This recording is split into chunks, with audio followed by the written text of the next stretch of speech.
Hola, a partir de hoy vamos a estudiar con mayor detalle el concepto de función.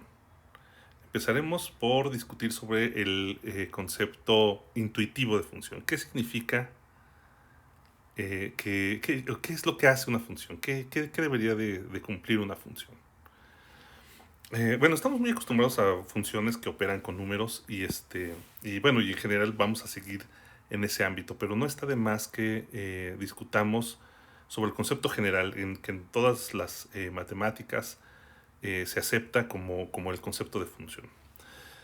En primer lugar, entonces, sobre el concepto intuitivo, debemos considerar lo siguiente. Piensen ustedes que una función es una especie de máquina, una especie de caja negra, pues que tiene la siguiente propiedad. Si ustedes la alimentan con algo, uh, pues tendría que salir algo. Pero en general las funciones no deberían de ser alimentables con cualquier cosa. Digamos, por ejemplo, las funciones que conocemos que tienen que ver con números, pues no se pueden alimentar con conejos o con caballos, ¿no? Las funciones siempre tienen que tener como muy bien especificado qué es aquello, dónde viven aquellas cosas con las que sí podemos alimentar a la función. Es decir, tiene que tener bien especificado el dominio de la tal función. El dominio es entonces el conjunto donde viven todos los objetos con los que sí podríamos alimentar a la función. Y por otro lado, bueno, una cosa un poquito menos, que puede ser un poquito menos precisa, pues que podría ser más amplia, pues también una bolsa donde van a ir a dar las cosas que salgan de la función, ¿no? Si nosotros alimentamos a la función con alguien del dominio, bueno, pues esta efectivamente le hace algo y lo arroja dentro de una bolsa que llamamos el codominio o contradominio y que bueno, ese conjunto, esa bolsa podría tener más cosas, podría haber cosas que no vienen saliendo de la función, eso no sería importante. El caso es que una función, pues típicamente nos gustaría que estuviera especificado un conjunto donde van a estar las salidas.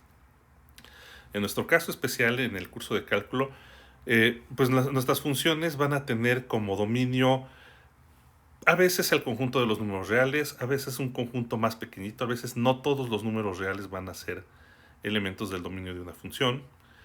¿Y qué es lo que va a salir? Bueno, pues típicamente números reales. El codominio de nuestras funciones siempre puede ser el conjunto de los números reales, porque, pues, salga lo que salga, siempre habrán de salir números reales. Para que una función lo sea, tiene que cumplir también la siguiente condición. Si nosotros alimentamos a la función con algún objeto, esta pues obviamente esperamos que lo mueva, que le haga algo y a la salida salga solamente un objeto, que no salga más que una cosa después de haber procesado con la tal función.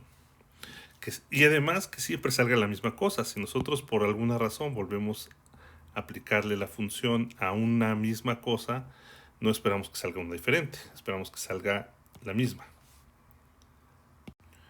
Un comportamiento que sí sería aceptable para una función es que una cosa del dominio, después de pasar por la función, llegue a cierta cosa lo mismo o la misma que aquella a la que llegara una cosa diferente del dominio. Es decir, que hubiese dos cosas en el dominio que después de ser operadas por la función, de ser transformada, fueran a dar a la misma cosa. O sea, no sería ningún problema, nadie se molestaría si hubiera dos vías, dos rutas, según una función, para llegar a un mismo resultado. Para fines prácticos, lo que ocurra dentro de esta cajita que nos transforma las cosas del dominio eh, en otras cosas, habrá una regla. De hecho, por lo que respecta a nuestro curso, básicamente siempre habrá una regla de correspondencia, es decir, una receta que nos dirá cada vez que nosotros tomemos un elemento X del dominio, ¿Qué es lo que va a pasar aquí? Esta f debería de estar dada entonces por una fórmula matemática, una expresión quizás algebraica o racional, una expresión quizás exponencial, trigonométrica. Hay muchísimas maneras de definir reglas de transformación de valores que podrían ser válidas en general. En realidad al concepto general de función no le interesa que exista una regla ni cómo deberían de ser esas reglas. En realidad, más funciones habrá para las cuales se carezca de una regla específica que nos diga cómo trabajaría o cómo se operaría algún x para conseguir lo que salga por f de x. Sin embargo, es importante saber que las hay. Y de hecho que las hay más en mayor cantidad que las funciones que sí se puedan definir a través de una regla. Por supuesto, si una función no puede ser definida por una regla, difícilmente puede resultar interesante en un momento dado. Las funciones que serán de interés en nuestro curso de cálculo siempre estarán dadas por reglas. De cierta forma, hemos tomado como primitiva para nuestro curso de cálculo esta función, ¿no? La suma, junto con la multiplicación. Digamos, de alguna manera, los axiomas de los números reales ya nos han dado por sentada una operación que se llama la suma y que el conjunto de pares de números reales, que es su dominio, les asocia a algún número real, que entonces sería el codominio, el conjunto de los reales también. Si nosotros tomamos un par de números reales, digamos un par x, y, la función suma nos devuelve aquella cosa que conocemos como la suma x más y. En los axiomas de los números reales no hay una regla que nos diga cómo vamos a sumar dos números x y y dados.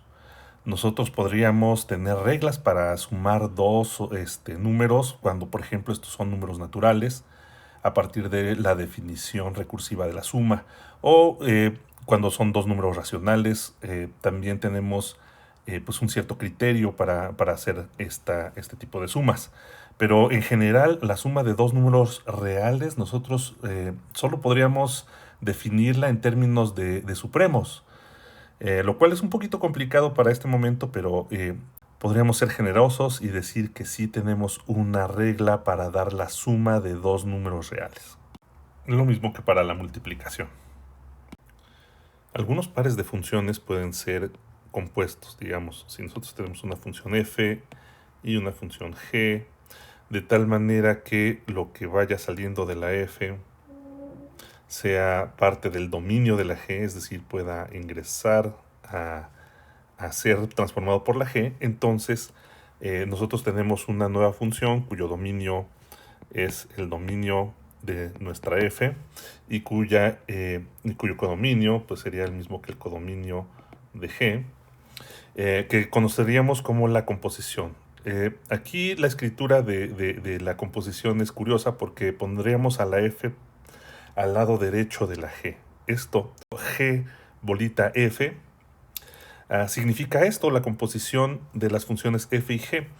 Lo que saldría de g compuesto con f sería, bueno, a nosotros le aplicamos la función f a algún elemento del dominio de f, la f le hace algo y nos lo lleva a pues a su contradominio, a su codominio, que debería coincidir con el dominio de g.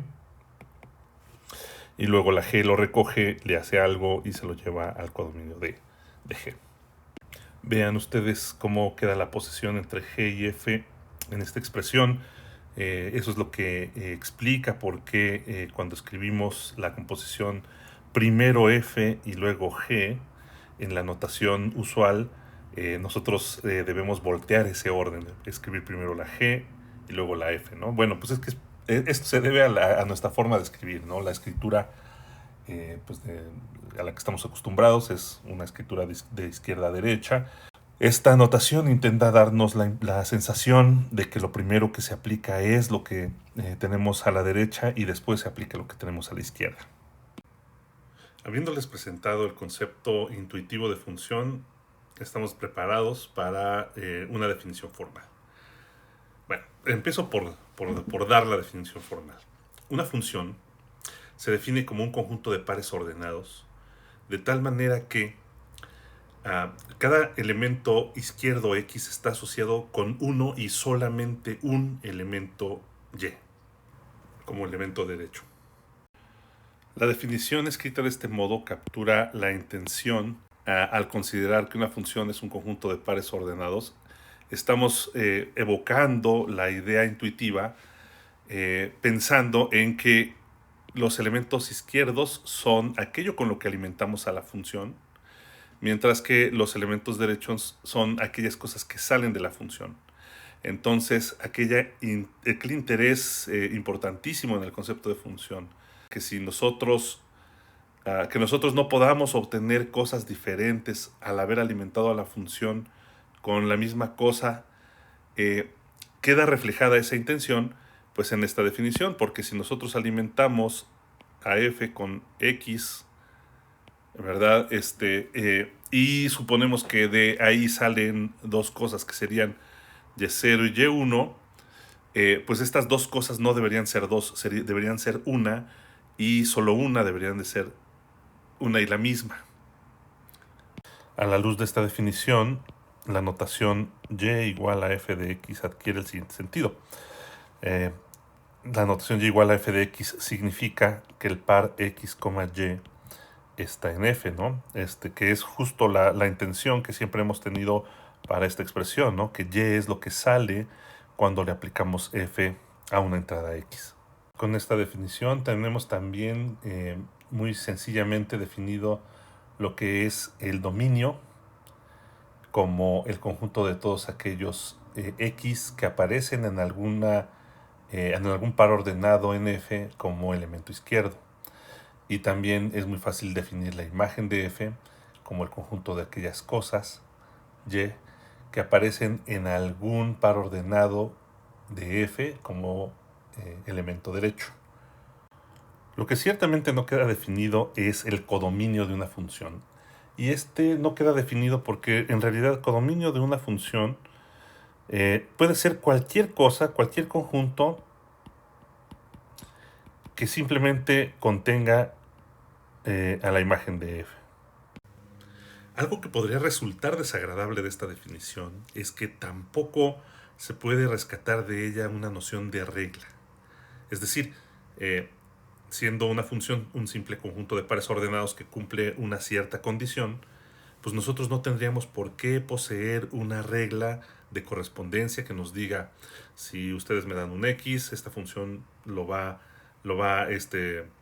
le va a asociar tal y, ¿no? Excepto la posible definición de f como conjunto, pues es lo que nos podría determinar quién, dado un x, pudiera ser el elemento y que le acompaña. Bueno, esto es, lejos de ser un defecto, es una virtud. Esta definición incluye entonces muchos conjuntos de pares ordenados, que son funciones, para las cuales no tenemos una fórmula específica que nos diga cómo actúan, pero que de cualquier modo sí tienen el derecho a ser función.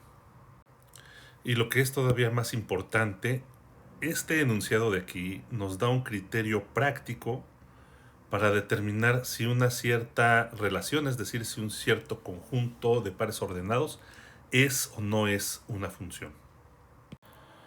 Por ejemplo, es común encontrarse fórmulas como esta, ¿no? O preguntarse cosas como esto: si y igual a x cuadrada es una función. Y bueno, ¿cómo podríamos averiguarlo usando este criterio práctico? Bueno, yo lo que haría es lo siguiente. Si suponemos que, digamos, por ejemplo, x, y0 y x, y1 están en la función f. Pero bueno, a ver, primero que nada, ¿quién es esta función f? Bueno, esta función f sería, si está definida por una formulita como esta, justamente nuestra f sería, digamos, realmente el conjunto de pares ordenados, digamos, x, y, de tal manera que cumplen esta condición. Bueno, pares ordenados, pero ¿de dónde vamos tomando los pares ordenados? Obviamente, pues deberían de ser pares ordenados de números reales, ¿no? En R por R, en R cuadrada, digamos. De tal manera que entonces y es igual a x cuadrada, ¿cierto? Entonces, si nosotros suponemos que x y0 y x y1 están en f, pues nosotros tendríamos que se cumple que y0 es igual a x cuadrada y que y1 es igual a x cuadrada, ¿cierto? Entonces, bueno, de esto, lo que nosotros tendríamos es que pues y0 y y1 son iguales, porque de hecho y0 y y1 son iguales a una tercera cosa, ¿cierto? Digamos, ambos son iguales a x cuadrada, por tanto son iguales entre sí.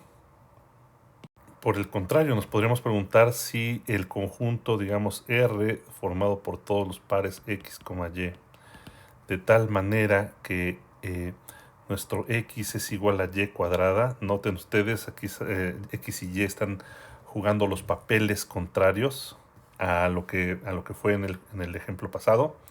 Digamos que aquí de alguna manera esta R estaría hablándonos de raíces cuadradas, ¿no? De aquí, de cierta manera, nuestra y sería la raíz cuadrada o una raíz cuadrada de x. Pues nos podríamos preguntar si esto es función y podríamos determinar que no, esta es una función.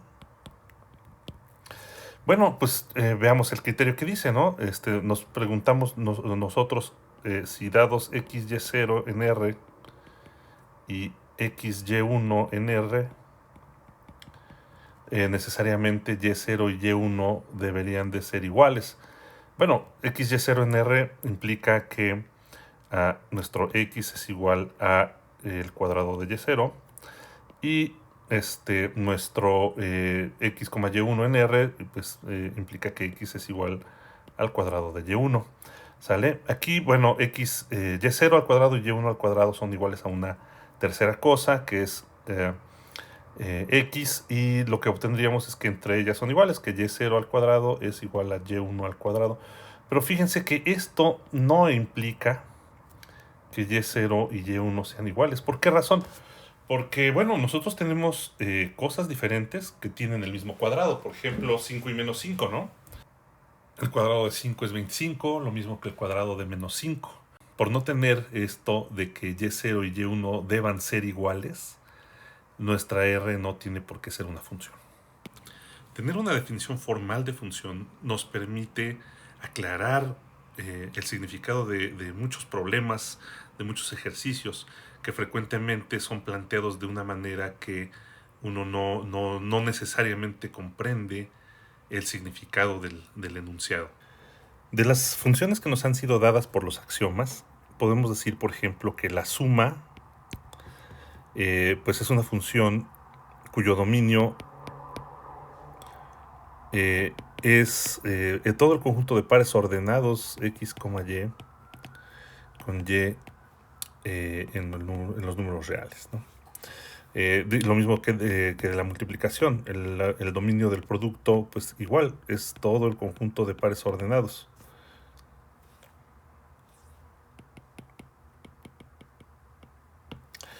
Y de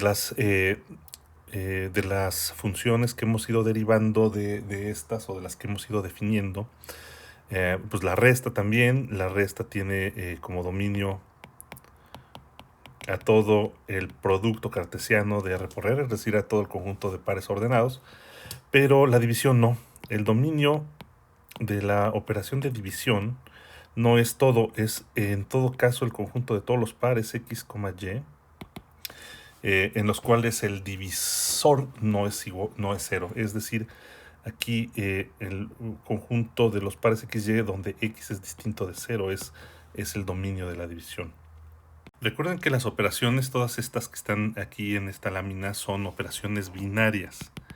Es decir, son funciones que trabajan no con un solo elemento, sino con pares de elementos de los números reales. Es decir, digamos, la suma sí es una función, pero no es una función que asigne a cada número real un número real. Es una función que a pares de números reales le asigna números reales. Por eso es que a todas estas funciones los dominios son conjuntos de pares ordenados. Las funciones mismas, bueno, también son conjuntos de pares ordenados, nada más que su primera o coordenada de estos pares sería un par ordenado. Por ejemplo, nosotros nos podríamos preguntar si, por ejemplo, 5,3 junto con el 8 está o no está en la relación de suma, ¿no? O en la función suma. Y esto pues es verdad, porque simplemente si nosotros aplicamos la función 5, suma a 5,3, el resultado es 8, ¿cierto? Esto por supuesto se escribe más bonito así, ¿no? 5, símbolo de suma 3. Pero bueno, cuando hablamos de operaciones binarias, es decir, operaciones con dos argumentos, nos gusta más escribirlas así, aunque también podríamos escribirlas de este modo. Y en general, cuando necesitemos calcular el dominio de alguna función, siempre nos sabremos de referir a los dominios de todas estas funciones que son las, digamos, más inmediatas que hemos definido a partir básicamente de los axiomas de campo, aunque también funciones como el valor absoluto, ¿sí? Pues tienen un dominio, eh, elevar al cuadrado, obtener el recíproco también tienen pues su propio dominio, ¿no? En este caso el dominio de la función valor absoluto pues es todo el conjunto de números reales. Elevar al cuadrado también es algo que podemos hacer a todos los números reales.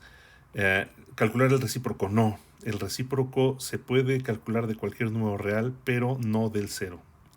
Entonces el conjunto dominio de la función, calcular recíproco, es todo el conjunto de los números reales sin el cero. Esta notación con el signo así diagonal entre conjuntos quiere decir a este conjunto de la izquierda le quitas el conjunto o le quitas los elementos del conjunto de la derecha.